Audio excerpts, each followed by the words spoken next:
Second pillar, economy. It is said of nature that she knows no vacuum. She also knows no waste. In the divine economy, the nature of everything is conserved and turned to good account. Even excreta are chemically transmitted and utilized in the building up of new forms. Nature destroys every foulness, not by annihilation, but by transmutation, by sweetening and purifying it, and making it serve the ends of things beautiful, useful, and good. That economy which, in nature, is a universal principle, is in man a moral principle, and it is that quality by which he preserves his energies and sustains his place as a working unit in the scheme of things. Financial economy is merely a fragment of this principle, or rather, it is a material symbol of that economy which is purely mental, and its transmutation spiritual. The financial economist exchanges coppers for silver, silver for gold, gold for notes, and the notes he converts into the figures of a bank account. By these conversions of money into more readily transmissible forms, he is the gainer in the financial management of his affairs. The spiritual economist transmutes passions into intelligence, intelligence into principles, principles into wisdom, and wisdom is manifested in actions, which are few but powerful in effect. By all these transmutations he is the gainer in character and in the management of his life. True economy is the middle way in all things, whether material or mental, between waste and undue retention. That which is wasted, whether money or mental energy, is rendered powerless. That which is selfishly retained and hoarded up is equally powerless. To secure power, whether of capital or mentality, there must be concentration, but concentration must be followed by legitimate use. The gathering up of money or energy is only a means. The end is use, and it is use only that produces power. An all-round economy consists in finding the middle way in the following 7 things: money, food, clothing, recreation, rest, time, and energy. Money is the symbol of exchange and represents purchasing power. He who is anxious to acquire financial wealth, as well as he who wishes to avoid debt, must study how to apportion his expenditure in accordance with his income, so as to leave a margin of ever-increasing working capital, or to have a little store ready in hand for any emergency. Money spent in thoughtless expenditure, in worthless pleasures or harmful luxuries, is money wasted and power destroyed. For although a limited and subordinate power, the means and capacity for legitimate and virtuous purchase is, nevertheless, a power, and one that enters largely into the details of our everyday life. The spendthrift can never become rich, but if he begins with riches, must soon become poor. The miser, with all his stored away gold, cannot be said to be rich, for he is in want, and his gold, lying idle, is deprived of its power of purchase. The thrifty and prudent are on the way to riches, for while they spend wisely, they save carefully, and gradually enlarge their spheres as their growing means allow. The poor man who is to become rich must begin at the bottom, and must not wish, nor try to appear affluent by attempting something far beyond his means. There is always plenty of room and scope at the bottom, and it is a safe place from which to begin, as there is nothing below, and everything above. Many a young businessman comes at once to grief by swagger and display, which he foolishly imagines are necessary to success, but which, deceiving no one but himself, lead quickly to ruin. A modest and true beginning in any sphere will better ensure success than an exaggerated advertisement of one's standing and importance. The smaller the capital, the smaller should be the sphere of operations. Capital and scope are hand in glove, and they should fit. Concentrate your capital within the circle of its working power, and however circumscribed that circle may be, It will continue to widen and extend as the gathering momentum of power presses for expression. Above all, take care always to avoid the two extremes of parsimony and prodigality. Food represents life, vitality, and both physical and mental strength. There is a middle way in eating and drinking, as in all else. The man who is to achieve prosperity must be well nourished, but not overfed. The man that starves his body, whether through miserliness or asceticism, both forms of false economy, diminishes his mental energy and renders his body too enfeebled to be the instrument for any strong achievement. Such a man courts sickly mindedness, a condition conducive only to failure. The glutton, however, destroys himself by excess. His bestialized body becomes a stored-up reservoir of poisons, which attract disease and corruption, while his mind becomes more and more brutalized and confused, and therefore more incapable. Gluttony is one of the lowest and most animal vices, and is obnoxious to all who pursue a moderate course. The best workers and most successful men are they who are most moderate in eating and drinking. By taking enough nourishment, but not too much, they attain the maximum physical and mental fitness. Being thus well equipped by moderation, they are enabled to vigorously and joyfully fight the battle of life. Clothing is covering and protection for the body, though it is frequently wrestled from this economic purpose and made a means of vain display. The two extremes to be avoided here are negligence and vanity. Custom cannot and need not be ignored, and cleanliness is all important. The ill-dressed, unkept man or woman invites failure and loneliness.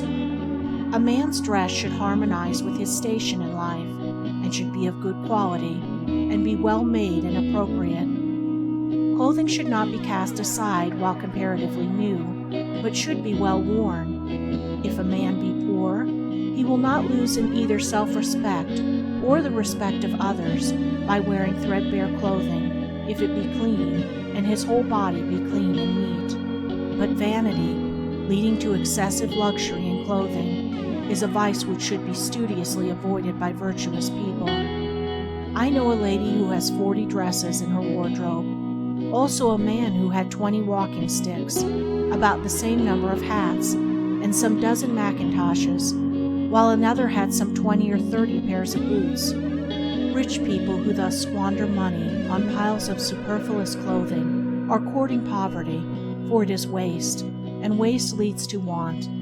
The money so heedlessly spent could be better used, for suffering abounds, and charity is noble. An obtrusive display in clothing and jewelry bespeaks a vulgar and empty mind.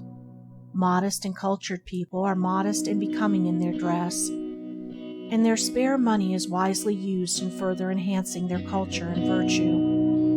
Education and progress are of more importance to them than vain and needless apparel, and literature, art, and science are encouraged thereby. A true refinement is in the mind and behavior, and a mind adorned with virtue and intelligence cannot add to its attractiveness, though it may detract from it, by an ostentatious display of the body. Time spent in uselessly adorning the body could be more fruitfully employed. Simplicity in dress, as in other things, is the best. It touches the point of excellence in usefulness, comfort, and bodily grace, and bespeaks true taste and cultivated refinement. Recreation is one of the necessities of life. Every man and woman should have some definitive work as the main object of life, and to which a considerable amount of time should be devoted, and he should only turn from it at given and limited periods for recreation and rest. The object of recreation is greater buoyancy of both body and mind, with an increase of power in one's serious work. It is therefore a means, not an end, and this should ever be borne in mind.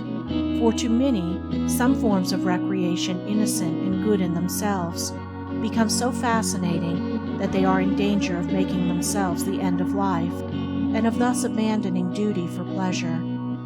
To make of life a ceaseless round of games and pleasures, with no other object in life, is to turn living upside down, as it were, and it produces monotony and enervation. People who do it are the most unhappy of mortals, and suffer from languor, ennui, and peevishness. As sauce is an aid to digestion, and can lead only to misery when made the work of life.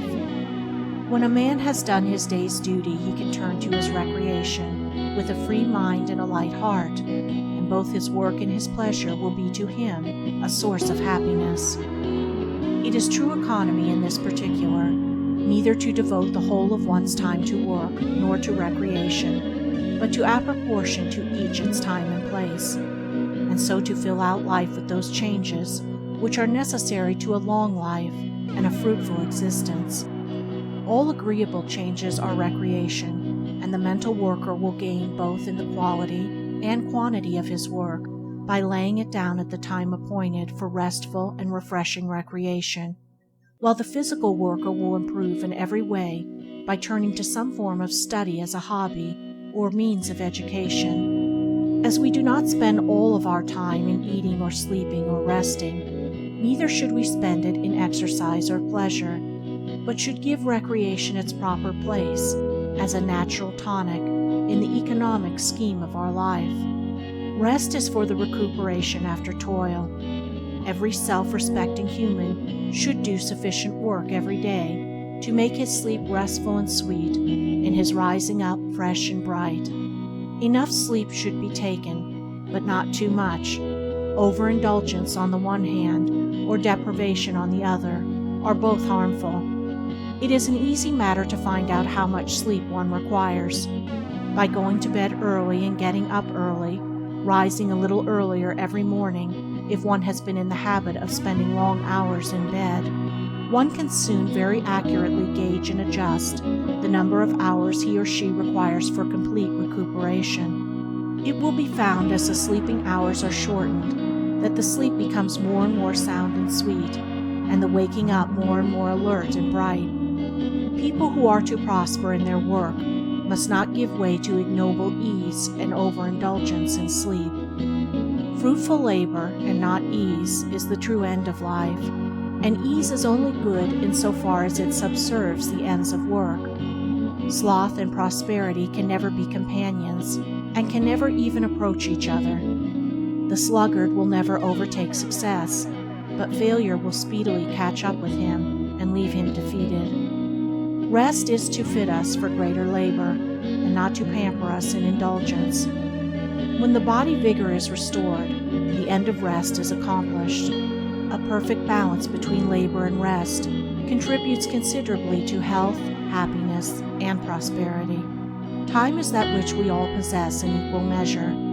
The day is not lengthened for any man. We should therefore see to it that we do not squander its precious minutes in unprofitable waste. He who spends his time in self-indulgence and the pursuit of pleasure presently finds himself old, and nothing has been accomplished. He who fills full with useful pursuits the minutes as they come and go grows old in honor and wisdom, and prosperity abides with him. Money wasted can be restored, health wasted can be restored, but time wasted can never be restored. It is an old saying that time is money. It is, in the same way, health and strength and talent and genius and wisdom, in accordance with the manner in which it is used, and to properly use it, the minutes must be seized upon as they come, for once they pass they can never be recalled. The day should be divided into portions, and everything, work, leisure, meals, recreation, should be attended to in its proper time, and the time of preparation should not be overlooked or ignored. Whatever a man does, he will do it better and more successfully by utilizing some small portion of the day in preparing his mind for his work. The man who gets up early in order to think and plan, that he may weigh and consider and forecast, will always manifest greater skill and success in his particular pursuit than the man who lives in bed till the last moment, and only gets up just in time to begin breakfast.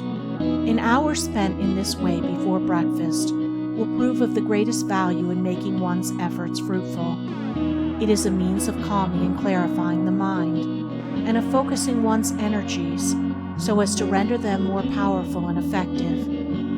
The best and most abiding success is that which is made before 8 o'clock in the morning. He who is at business at 6 o'clock will always, other conditions being equal, be a long way ahead of the man who is in bed at 8. The lie-a-bed heavily handicaps himself in the race of life. He gives his early rising competitor 2 or 3 hours start every day. How can he ever hope to win with such a self-imposed tax upon his time? At the end of a year, that 2 or 3 hours start every day is shown in a success, which is the synthesis of accumulated results. What, then, must be the difference between the efforts of these two men at the end of, say, 20 years? The lie-a-bed, too, after he gets up, is always in a hurry trying to regain lost time, which results in more loss of time, for hurry always defeats its own end. The early rise, who thus economizes his time, has no need to hurry, for he is always ahead of the hour, is always well up with his work. He can well afford to be calm and deliberate, and to do carefully and well whatever is in his hand. For his good habit shows itself at the end of the day in the form of a happy frame of mind, and in bigger results in the shape of work skillfully and successfully done. In the economizing of time, too, there will be many things which a man will have to eliminate from his life. Some of the things and pursuits which he loves and desires to retain will have to be sacrificed to the main purpose of his life. The studied elimination of non-essentials from one's daily life is a vital factor in all great achievement. All great men are adepts in this branch of economy, and it plays an important role in the making of their greatness. It is a form of economy which also enters into the mind, the actions, and the speech, eliminating from them all that is superfluous, and that impedes and does not subserve the end aimed at. Foolish and unsuccessful people talk carelessly and aimlessly, act carelessly and aimlessly, and allow everything that comes along, good, bad, and indifferent, to lodge in their mind. The mind of the true economist is a sieve which lets everything fall through except that which is of use to him in the business of his life. He also employs only necessary words and does only necessary actions, thus vastly minimizing friction and waste of power. To go to bed at bedtime, to fill in every working minute with purposeful thought and effective action, this is the true economy of time. Energy is economized by the formation of good habits. All vices are a reckless expenditure of energy. Sufficient energy is thoughtlessly wasted in bad habits to enable men to accomplish the greatest success, if conserved and used in right directions. If economy be practiced in the 6 points already covered, much will be done in the conservation of one's energies. But a man must still go further, and carefully husband his vitality by the avoidance of all forms of physical self-indulgences and impurities, but also all those mental vices, such as hurry, worry, excitement, despondency, anger, complaining, and envy, which deplete the mind and render it unfit for any important work or admirable achievement. These are common forms of mental dissipation, which a man of character should study how to avoid and overcome. The energy wasted in frequent fits of bad temper would, if controlled and properly directed, give a man strength of mind, force of character, and much power to achieve. The angry man is a strong man made weak by the dissipation of his mental energy. He needs self-control to manifest his strength. The calm man is always superior in any department of life, and will always take precedence, both in his success and in the estimation of others. No man can afford to disperse his energies in fostering bad habits and bad tendencies of mind. Every vice, however apparently small, will tell against him in the battle of life. Every harmful self-indulgence will come back to him in the form of some trouble or weakness. Every moment of riot or of pandering to his lower inclinations will make his progress more laborious, and will hold him back from scaling the high heaven of his wishes for achievement. On the other hand, he who economizes his energies and bends them toward the main task of his life will make rapid progress, and nothing will prevent him from reaching the golden city of success. It will be seen that economy is something far more profound and far more reaching than the mere saving of money. It touches every part of our nature and every phase of our life. The old saying, "Take care of the pence, and the pounds will take care of themselves," may be regarded as a parable for the lower passions as native energy. It is the abuse of that energy that is bad. And if this personal energy be taken care of and stored up and transmuted, it reappears as a force of character. To waste this valuable energy in the pursuit of vice is like wasting the pence and so losing the pounds. But to take care of it for good uses is to store up the pence of passions and so gain the golden pounds of good. Take care, therefore, of the lower energies, and the higher achievements will take care of themselves. The pillars of economy, when soundly built, will be found to be composed largely of these four qualities: 1. Moderation. 2. Efficiency. 3. Resourcefulness. 4. Originality. Moderation is the strong core of economy. It avoids extremes, finding the middle way in all things. It also consists in abstaining from the unnecessary and the harmful. There can be no such things as moderation in that which is evil, for that would be excess. A true moderation abstains from evil.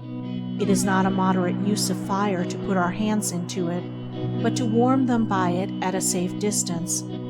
Evil is a fire that will burn a man if he touch it.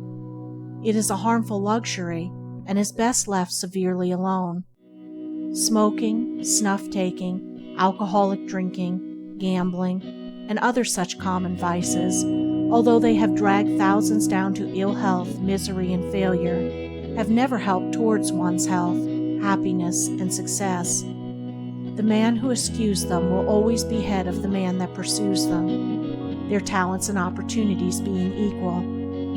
Happy, healthy, and long-lived people are always moderate and abstemious in their habits.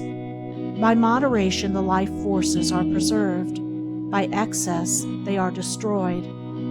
Men also, who carry moderation in their thoughts, allaying their passions and feelings, avoiding all unwholesome extremes and morbid sensations and sentiments, add knowledge and wisdom to happiness and health, and thereby attain to the highest felicity and power.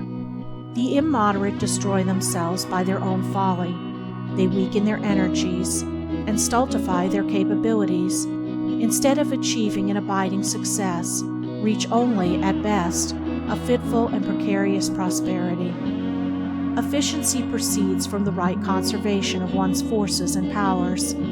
All skill is the use of concentrated energy. Superior skill, as talent and genius, is a high degree of concentrated force. Men are always skillful in that which they love, because the mind is almost ceaselessly centered upon it.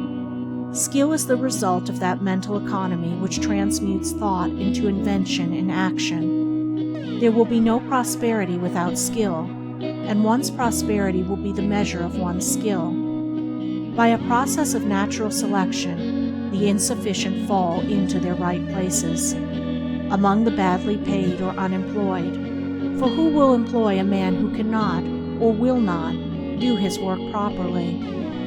An employer may occasionally keep a man out of charity, but this will be exceptional, as places of business, offices, households, and all centers of organized activity are not charitable institutions, but industrial bodies which stand or fall on the fitness and efficiency of their individual members.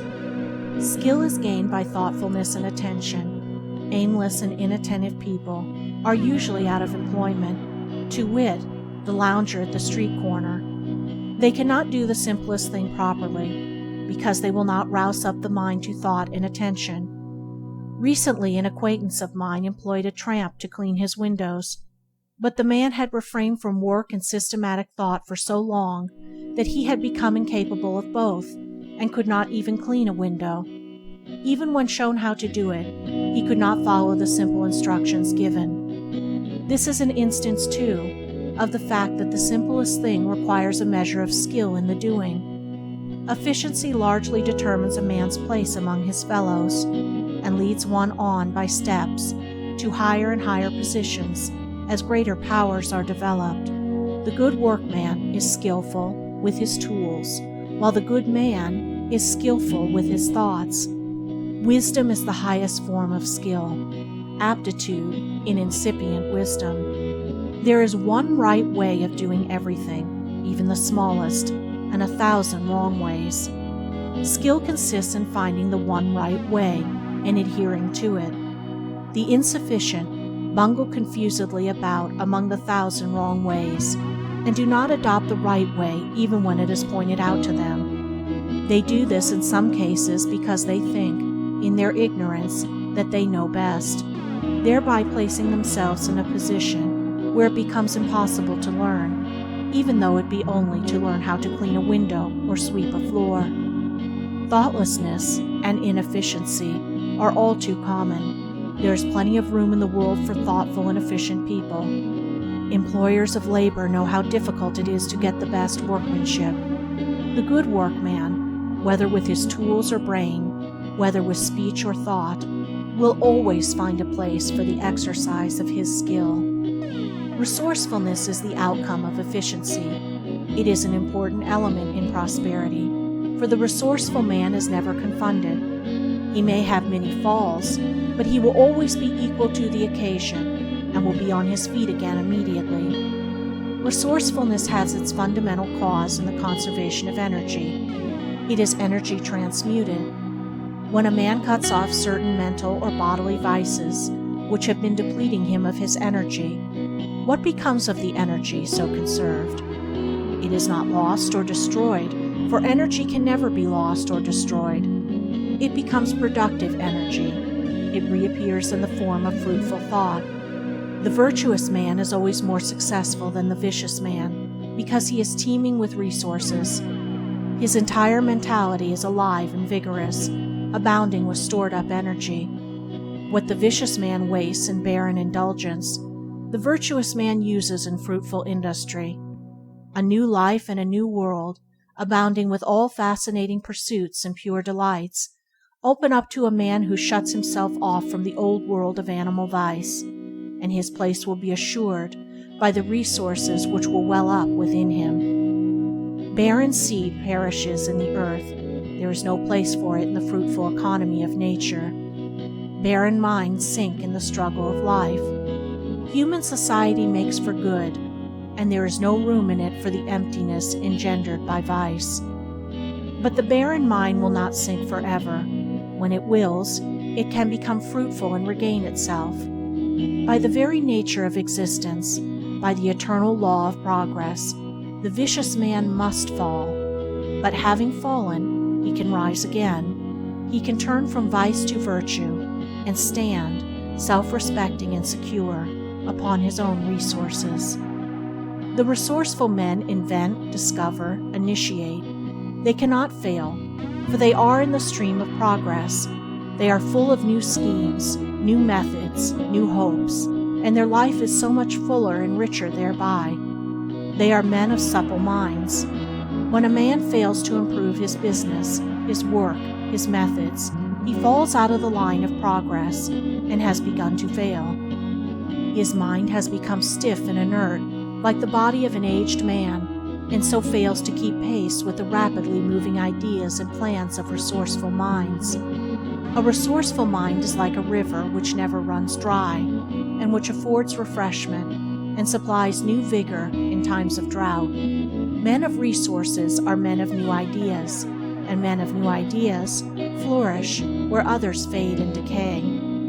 Originality is resourcefulness ripened and perfected. Where there is originality, there is genius, and men of genius are the lights of the world. Whatever work a man does, he should fall back upon his own resources in the doing of it.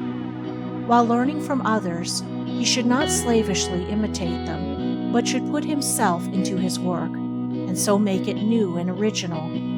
Original men get the ear of the world. They may be neglected at first, but they are always ultimately accepted and become patterns for mankind. Once a man has acquired the knack of originality, he takes his place as a leader among men in his particular department of knowledge and skill. But originality cannot be forced. It can only be developed, and it is developed by proceeding from excellence to excellence, by ascending in the scale of skill, by the full and right use of one's mental powers. Let a man consecrate himself to his work.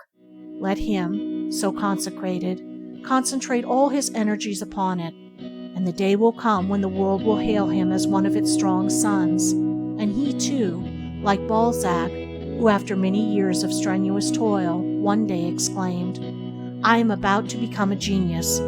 I am about to become a genius," will at least discover to his joy that he has joined the company of original minds, the gods who lead mankind into newer, higher, and more beneficent ways. The composition of the second pillar is thus revealed. Its building awaits the ready man who will skillfully apply his mental energies. End of Chapter 3. Recording by Andrea Fiore.